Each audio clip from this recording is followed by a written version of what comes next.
दादा आपण मोसंबी विकतायत, स्वतः आपण शेतकरी आहेत आणि गाडी भरून आणलेली आणि विकतात, काय याचा मागचं कारण? माझं नाव महेंद्र भागवत पाटील. मी नारद खरस्ता राहणार आहे चोपड्या तालुक्यामधल्या. माझी स्वतःची मोसंबी आहे. बाग खूप चांगली आहे, पण शेतमालाला भाव अजिबात राहिलेला नाही. फळ पिकांना नाही, भाजीपाल्याला नाही, धान्य पिकाला नाही, कुठल्याही मालाला, शेतकऱ्याच्या मालाला भाव आज मार्केटमध्ये नाही. या ठिकाणी व्यापाऱ्यांची मक्तेदारी आहे. त्यांना पटेल त्या भावामध्ये तुमचा माल खरेदी करतील. तुम्हाला गरज असल्यास तुम्ही त्यांना द्यावे. म्हणून शेतकऱ्यांनी जागरूक व्हावे आणि रस्त्यावर येऊन आपला स्वतःचा माल आपण स्वतः पब्लिकला विकावा. 2 पैसे पब्लिकचा फायदा होणार आहे, याच्यामध्ये 2 पैसे आपला फायदा होणार आहे. हा बिचौलिया जो आहे मधला मध्यस्थ, हा तुम्हाला लुटतोय, ओपनली लुटतोय तुम्हाला.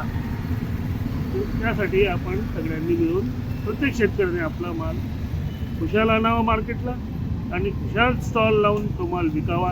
2 पैसे आपल्या पदरात जातील आणि ग्राहकाचे 2 पैसे वाचतील.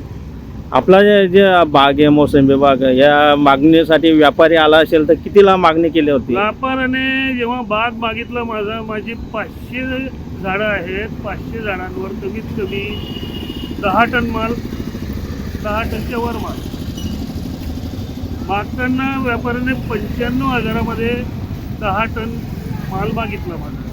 म्हणजे 9.5 रुपये किलोने मला तिथे पैसे मिळणार होते. आणि हे व्यापारी जेव्हा दुकानावर विकतात तेव्हा त्या मालाची किंमत 60 ते 70 रुपये किलो, म्हणजे 60,000 रुपये टन, म्हणजे 6 लाखाचा तो माल आहे आणि मागताय 95,000मध्ये. मग मी त्यांना का द्यावा?